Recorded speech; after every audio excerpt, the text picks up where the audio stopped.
recording today. So appreciate everyone for joining. With that, we can go ahead and get started. For those who are new to our webinar series and possibly just new to me as well, my name is Cindy Vogel, and I am one of the volunteers for our HIMSS Greater Kansas City Chapter Board. With that, I want to thank you for joining us today. With our talk, that we do have a few things from just overall announcements and things that we want to go through before we actually get into our discussion this morning, early afternoon. Um, uh, of that is the idea of we want to make sure that you are involved with the chapter as a whole. And so if you have any questions on trying to be more involved than you are already, that you can reach out to myself or any of these people on the board. And we would love to include you on upcoming webinars or any of the events in the future. And we also want to take the time to say thank you to our sponsors. So our sponsors that we've had at our ambassador level are Nordic and Pure Storage. They have been with us for the last 2 years, and so we really appreciate everything that they've done to help not only put on webinars, but our in-person events as well. With that, our next giving level is our executive sponsor. We have the healthcare IT leaders that have become a big part of the Kansas City area as well, Zeroto, and then 314. Again, thank you to all of our sponsors that help us put on events like today. And as far as our upcoming events, knowing with this next week coming on at HIMSS that we have 2 actual events taking place as a chapter there. We've got on March 4th, we've got the in-person happy hour. And then on March 5th, we have a happy hour at the conference as well.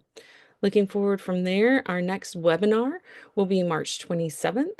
And then our last in-person event for our fiscal year, not necessarily for 2025, but for our fiscal year that we operate for HIMSS will be May 5th. So that's our annual fundraiser there at the Boulevard. And we would love for you to see you there too.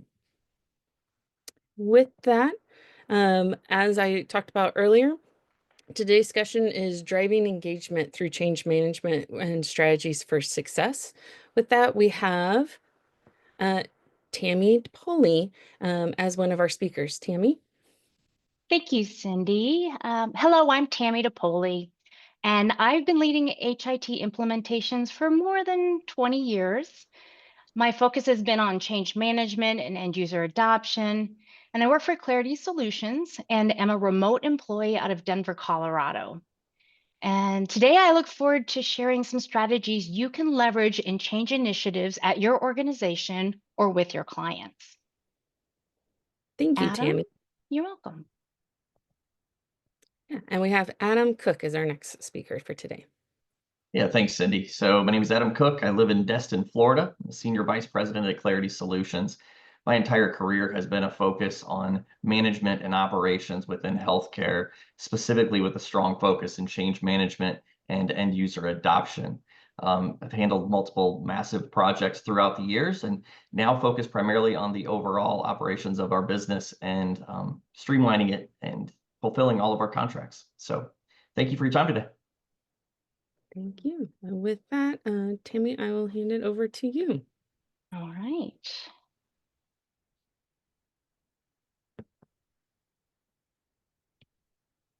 Can everyone see? Yes.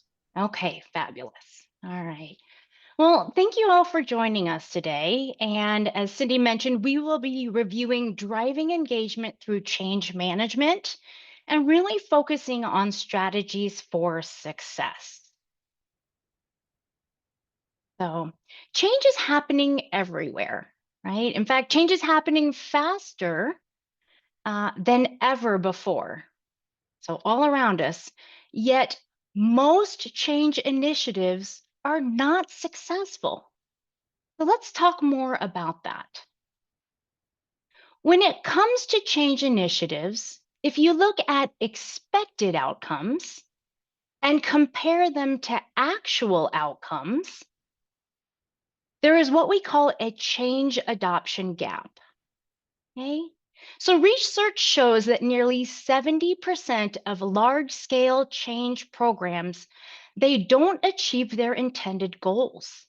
So that means maybe productivity declines, there's maybe increased resistance, reverting to old processes, maybe wasted investment when you fail to deliver on ROI, and low morale.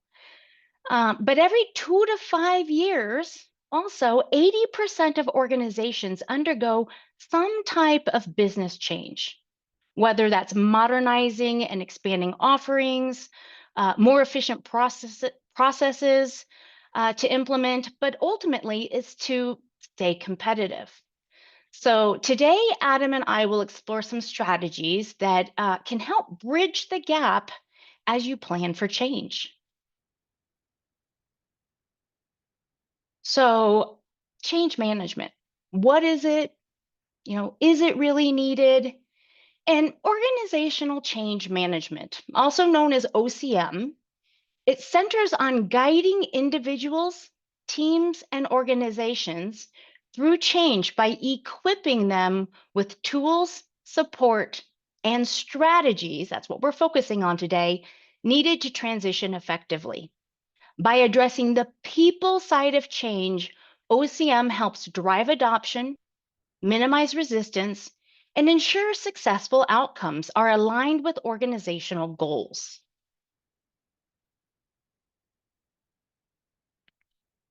So let's talk about some change components. Now that we understand change management, what are some components of change? Well, successful change requires both technical and human elements, right? You can see we have planned change initiatives. And on the technical side, this is really where we focus a lot. In fact, we put a lot of focus on configuring the system, testing and delivering the application. But there's also a human side of change. And this is where we engage end users. We help them adopt and utilize the application. So if you consider both the technical and the human elements and you plan for them together, you can better target your expected or anticipated outcomes. So change management, when it comes to strategies, it's not a one size fits all, right? Instead, it's typically a combination of tailored strategies, and it depends on your organization, the project, or specifically the people that you're targeting, right?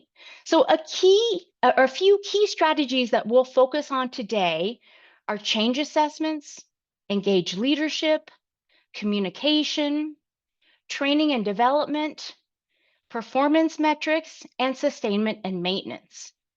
So again, we're talking through strategies today.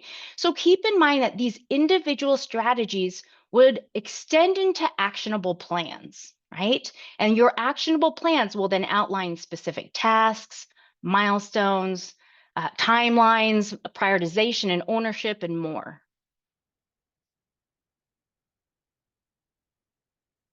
So let's talk first about change assessments, and specifically like change readiness assessments.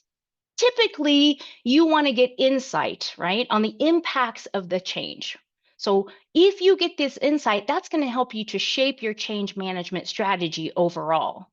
And so you want to make sure that you assess early and assess often, right? It's important to consider strategic timing and milestones, your different audiences. And with that change ready assessment, you can begin by evaluating your organization's temperature, right? Their temperature to accept change. It's best to include, typically a cross section of team members. So your change management team from your client or within your organization, your project team, your senior leaders, and even key business leaders from impacted groups. In this readiness assessment, you want to consider engage culture, overall sentiment around change initiatives. Are they open or closed off?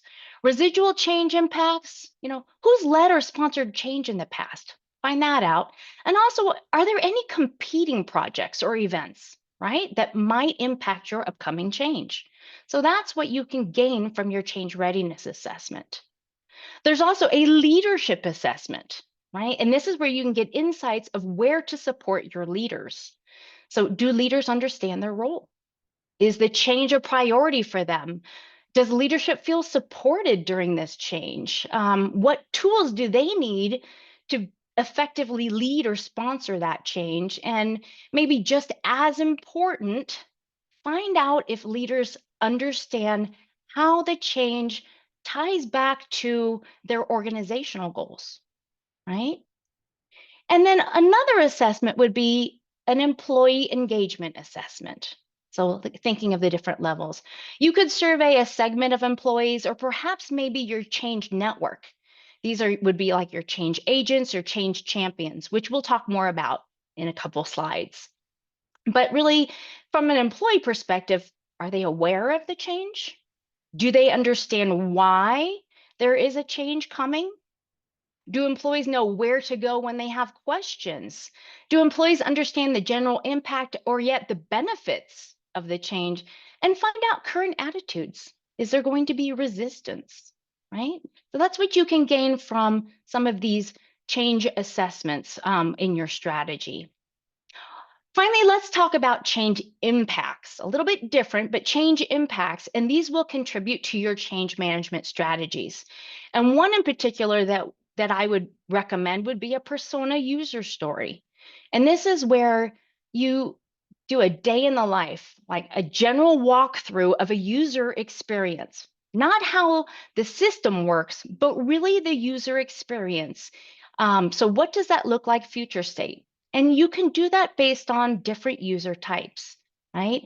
It could be exempt employees, non-exempt employees, managers, maybe groups like nursing, things like that. So really, I do feel like persona stories, if you do them and walk through that on their experience, they're going to help to uncover key inputs for your change impact log.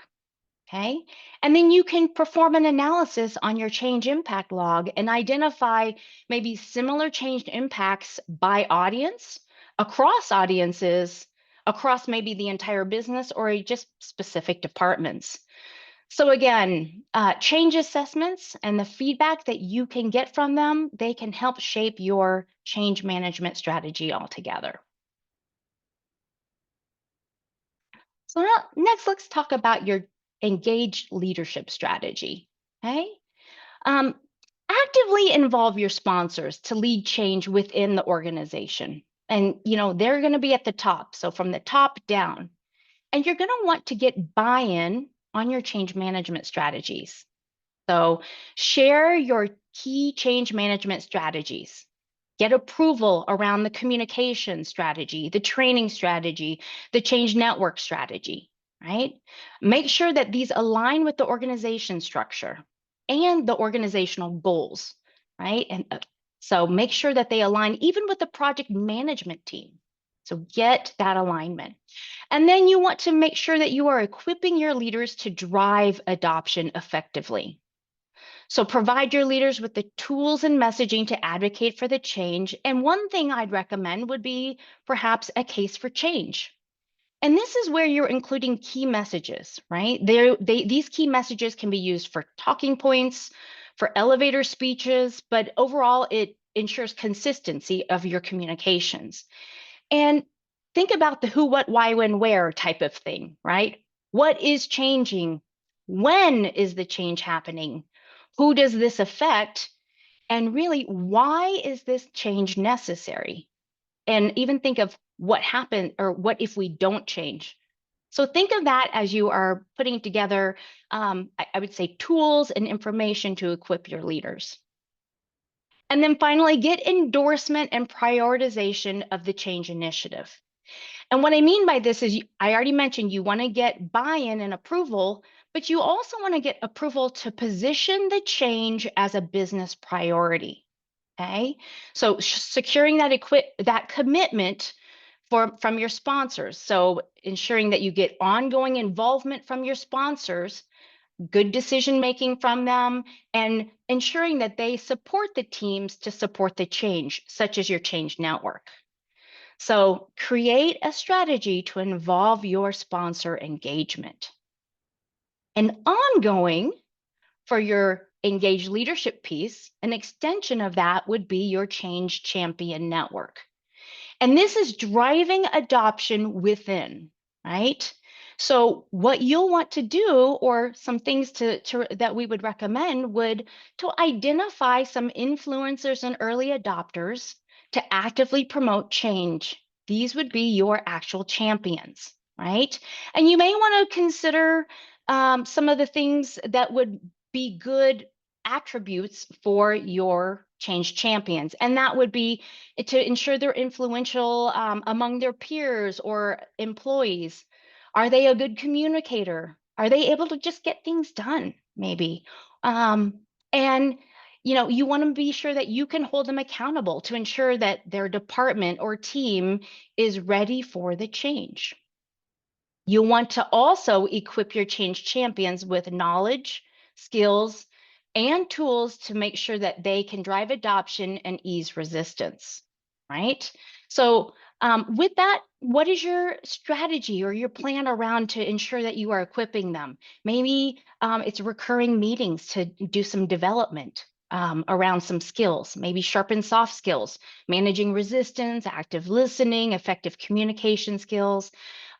Maybe it's giving them early exposure to the change. They can get that through demonstrations and Q&A sessions, things like that. So you want to just make sure that you've got a plan, or at least a strategy to be able to equip your change champions. And we've mentioned this already a couple times, but a key responsibility of your change champions is to support the communications. It's to amplify the communications, and amplifying that in their respected work areas and among their teams, even including them in the actual communication strategy, which we'll talk about next. Okay. And finally, your change champions, have them help support operational readiness. So include them in those responsibilities in your strategy and as well as in your plan. So you can empower your change champions to be an effective team that will reinforce sponsor and project messaging. So a great strategy to utilize them there. All right. And then next, your communication strategy. So the communication strategy, this is where you would align your messaging with organizational goals. And you would do this by targeting audiences through, effective communication channels. So you'll want to start for your strategy by developing objectives and goals. What is your objective and goal for this particular change strategy? Maybe it's to raise awareness about the change, or maybe guide attitudes and behaviors to encourage adoption. Maybe a goal could be to improve customer satisfaction by 15%, or ensure 90% of employees complete their training before go live. So those could be some of the strategies around your communications. But you'll want to also then determine a general timeline. When will information be shared? You'll want to align your communications with your project milestones and key activities. And I suggest establishing a T- schedule. So T- leading up to your launch. For instance, your awareness campaign could be T-90 to T-60. So announcing that upcoming change. And then maybe changes or impacts, that campaign could be T-60 to T-30. And then your training and go live readiness, that could be T-30 up to launch. But don't forget, your timeline should also extend post-launch for ongoing support and reinforcement. Okay. And now this next one, stakeholder details and analysis. Well, there's a lot here, so let's talk through this. We actually already identified the audiences or stakeholders, right? We did that through the persona stories in our assessments. We understand a lot of the change impacts and have been able to get details around that. But also consider, when you were thinking of details, is the work environment. Are there audiences that have assigned workstations versus shared workstations? Are there remote employees? Are there non-desk employees, maybe environmental services or food services? So thinking about how you would communicate to those groups, right? So identifying those early. Are there language barriers? What communication channels are existing and best utilized? That could be targeted emails, newsletters, digital signage or screensavers, posters and flyers, etc. So there's a lot there when it comes to channels. And don't forget, you've got your change champions if you use that as well. That's another possibly new channel to utilize. And then considering more details, the frequency. How often will communications be distributed? Really? Do your audiences need to hear about the project weekly, bi-weekly, monthly? Kind of depends on maybe the timing around the different milestones. And then your cascade. Is there a priority audience that will receive messages first before others? Perhaps leadership cascades down to people managers who cascade down then to their frontline employees. So just kind of depends, but consider that as well for your strategy. And then we have audience details we need to consider, and that's around preferred messengers. So think of that piece of it. Based on your communication type, you're going to want to determine who that preferred messenger is. If it's a strategic update about the business, that would be maybe sponsors and leadership. They would be the preferred senders on that. If it's an operational change, how this change might impact your job, that message might come from direct managers. So a different messenger. And then if it's training and adoption or reinforcement, that could be numerous messengers there. It could come from the project team mailbox. It could come from change champions or even managers. So really consider who your preferred messengers are when it comes to the different types of messages that you'll be sending out. And then feedback. It's important to determine methods of gathering and providing feedback. So maybe it's a project email box, maybe it's town halls and live Q&As, or perhaps, which is a good channel, would be your change champions. But don't forget, you want to provide that loop, right? A way to ask questions, but also a way to get those answers. And that's where, maybe it's FAQs that are posted on a SharePoint or intranet site. So users can go out and find the answers to their questions. And then finally, other considerations. And my goodness, there's a lot. So a few to consider is, would you put together a unique brand? So the change initiative is more recognizable. So is there a unique brand you want to assign to your change initiative? Will there be an oversight team? Maybe communication reviews and approvals will go through this team first. What's the lead time for publication and distribution? Is language translation required, or maybe, what type of communications make the biggest impact?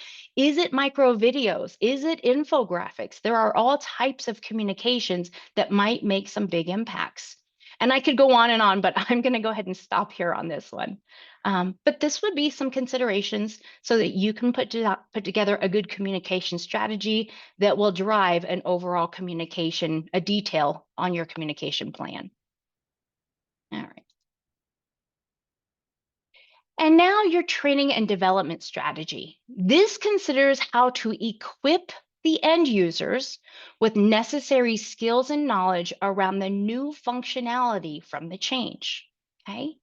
This is going to sound familiar, but you're going to want to set your training and development objective and goals. I mean, for instance, you may want managers to have the proficiency to support their employees with day-to-day activities in the system. Or maybe for user groups like nursing, you want them to develop new skills to provide improved tools for technical or clinical documentation. So those could be some objectives and goals. And then you'll want to confirm and identify your user groups and your workforce. So there's considerations here, right? Going back to, we've identified them, but really, what is their role? What is their job role and responsibility? Meaning, who needs what level of training? And again, determine who has access to perhaps computers, What about computer literacy? What is the computer literacy piece of it? Are there language barriers, remote employees, all of that as well. So identifying those user groups and the actual different considerations for that workforce. And then determine a training approach, right? So first consider what training might already be available. Is there vendor provided training? And if there is, will it meet your needs? If not, will maybe perhaps training be custom developed? But you'll really want to consider that approach. So is it going to be e-learning, which is self-paced? Is it going to be classroom, which is hands-on, or maybe a hybrid of the two? And then break that down into what types of e-learning maybe you might use. Could it be simulations? Could it be immersive learning? Could it be gamification? So you really want to think about that approach, but also what support materials you might need. Job aids, quick reference guides, checklists. So it's good to determine what that training approach is, so it helps to set up the right strategy. Next, you're going to want to build your training timeline. What is expected during the actual library build, right? You may need to back in the effort to determine what your start date is, but don't forget to plan for curriculum assignments, right? You got to do curriculum assignments, perhaps classroom sessions, and that's usually after the training content's delivered. But really thinking about that training timeline for development and delivery. And then lastly, identify your resources, right? Who are your resources that are going to help build that particular, build your actual training? So that could be subject matter experts, instructional designers, trainers to actually deliver that. And then thinking of other resources that are available or that you're going to need access to, such as the test environment or the train environment. So just like the communication strategy, there are other considerations when it comes to the training strategy. So additional considerations I mentioned already, language translation.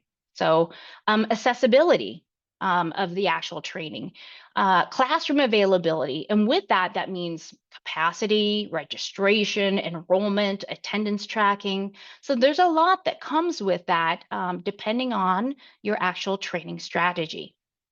So if you start with a strong training strategy, that will help you to develop that comprehensive training plan. And next, we're going to do performance metrics. We're going to talk a little bit about this. And my question is, are you tracking progress and engagement? This is always something that we think about. Oh gosh, we put this wonderful plan together, but really we forget a couple things. And many times it's metrics. So how are you measuring adoption to ensure the success of your change initiative? And one thing you can leverage are your learning management or LMS actual reports. So the data. This is where this is a program that typically hosts and tracks your training. And here you can usually have access to completion reports, but there are other things depending on your actual training and the buildup of your training. You could get step level tracking. And this is where you can determine if users are getting hung up at certain tasks. There's final tests and practicum scores. So getting that information is good to take a look at. And you can take a deep dive as well as look at a broad view to assess if you are on the path for end user adoption. So what story are these metrics telling you? I encourage you to utilize and leverage those LMS metrics that help you identify if additional resources are needed, such as job aids, at the elbow support, or if even specific groups or complex workflows have been identified or need additional support. But also use these performance metrics to validate that the communication and the training efforts have been successful, okay? And, we also have engagement and satisfaction surveys. So it's nice if you can You can have a strategy and even the technology to possibly embed these into the training experience. You can gather additional metrics closer to your launch.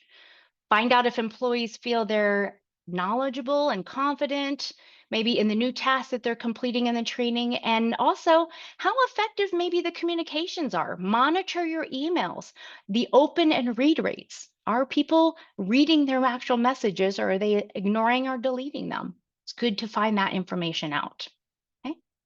But you want to make overall your metrics, you want to make them meaningful. So you want to tie your end user adoption and engagement metrics, you want to tie those back to your business and project objectives. There is a correlation between high engagement and adoption rates to achieving your expected outcomes. Okay, so how well are users applying new knowledge? Well, there are utilization metrics out there. Okay, so application provided data, you can look at that and monitor, are there utilization or errors that are occurring? How often are employees logging in and using the new tools? Things to look at there. Perhaps maybe even taking a look at your help desk tickets. Is there a reduction in your help desk tickets? That's good to know that perhaps maybe your application or the change is being utilized. And then you'll want to make an action plan around your findings, right? You need more engagement. Do you need more engagement, or do you need additional training? Do you need updated training, which we're going to talk about here in just a second on the last slide. But also, I mentioned it already, but your help desk tickets, these, your help desk tickets can help identify gaps between maybe your training content and the use of the application. Maybe there's some optimization that can happen there, but make sure you've got an action plan around some of those actual details, that data. Which brings me into, which I've already alluded to, is your maintenance and sustainment. And this is my last slide before I'm going to turn it over to Adam. But do you have a process to update your application, to implement workflow optimization, and to ensure your new hire orientation is supported? How will you monitor your ongoing adoption? So at this time, you should already have, right, a communication strategy. We talked about that, a training and development strategy, an engaged leadership strategy, a metric strategy, and likely a plan for all these strategies. Okay, so I encourage you and implore you, use the strategies and plans you have to support ongoing adoption, right? For change champions, you want to keep this group engaged throughout with regular check-ins, maybe some pulse surveys. You have established communication channels that have been effective that you can continue to leverage. But here for the application updates, the workflow optimization, and the new hire orientation, you'll want to determine a process to keep your training materials up to date. Make sure you modify your training content as features evolve, right? Make sure your existing employees are up to date and have access to these changes, but also new hires. You want to make sure your new hires are set up for adoption from day one. Okay, so make sure you've got a process. Consider what that looks like and leverage your other strategies for your sustainment and maintenance process. But I hope this overview of change management and the strategies for that have hopefully been insightful and maybe helps with planning as you begin your next change project. So, Adam, I'm going to go ahead and then turn it over to you. Wonderful. Thank you, Tami. So we wanted to go through and show a little bit on everything that Tami just said and how we can implement it. And once it is implemented, what that looks like and the impact that it can have. So we want to show you a little bit around just a random case study and kind of talk through this a little bit. So the scenario that we're working with here is an organization that, as you can see, had 165 hospitals spread out throughout the country in 39 different states and in Puerto Rico. And their goal was to implement Oracle Health. And they wanted to be able to implement this in every single location. But the complexity took off from there, and the complexity got much more difficult, pretty much a 10 out of 10, because of the fact that they were facing so many challenges with the size of their organization, but then also the fact that they were going through a lot of M&A. They're acquiring locations left and right.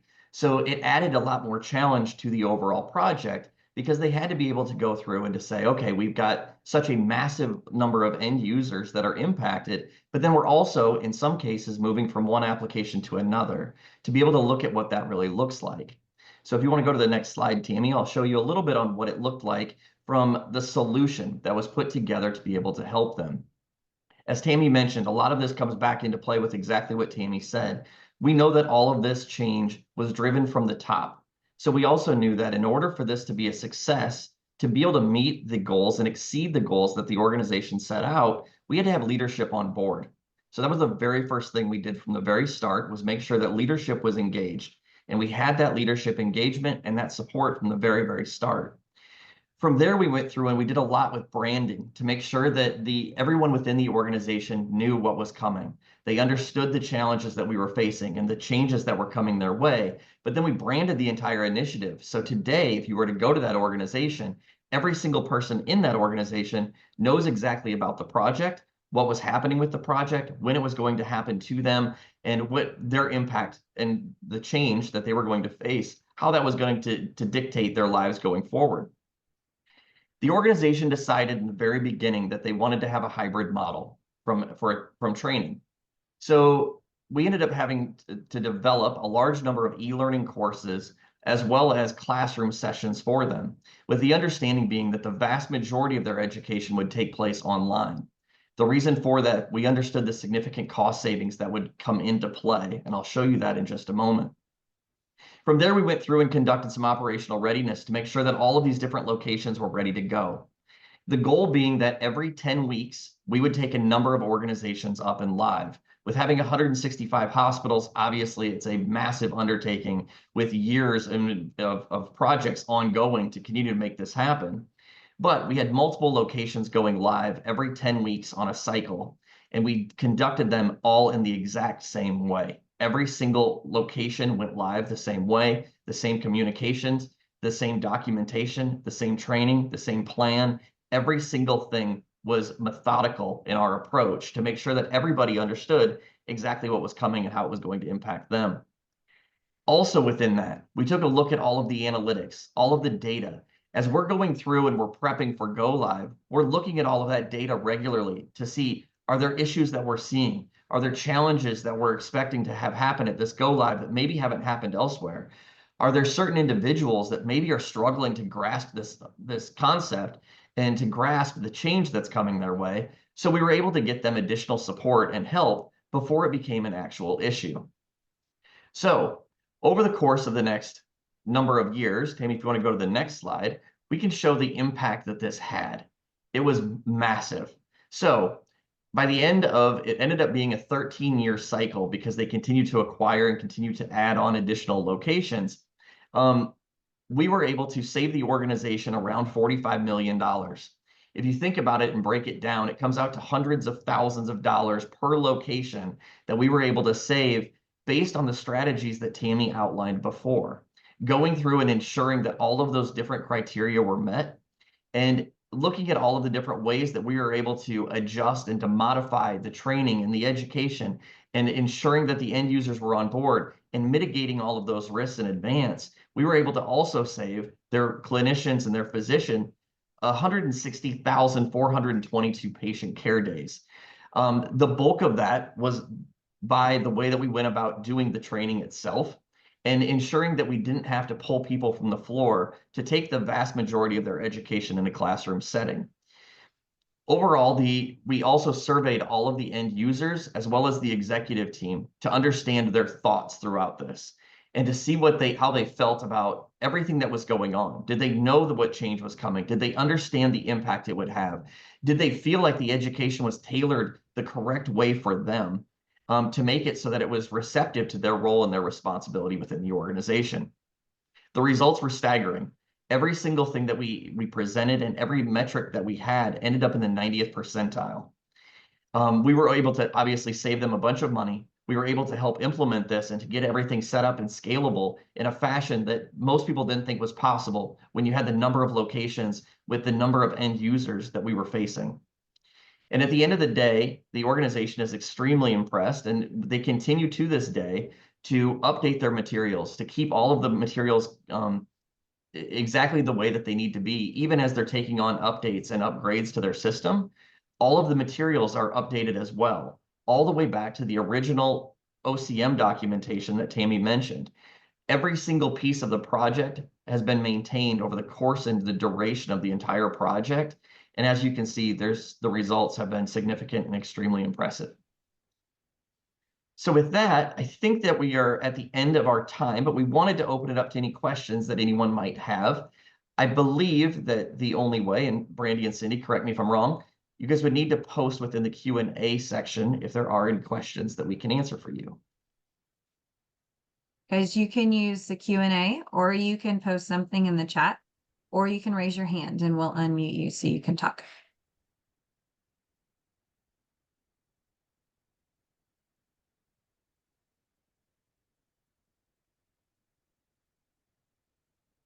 Or we were just so thorough that there are no questions, which is also fantastic.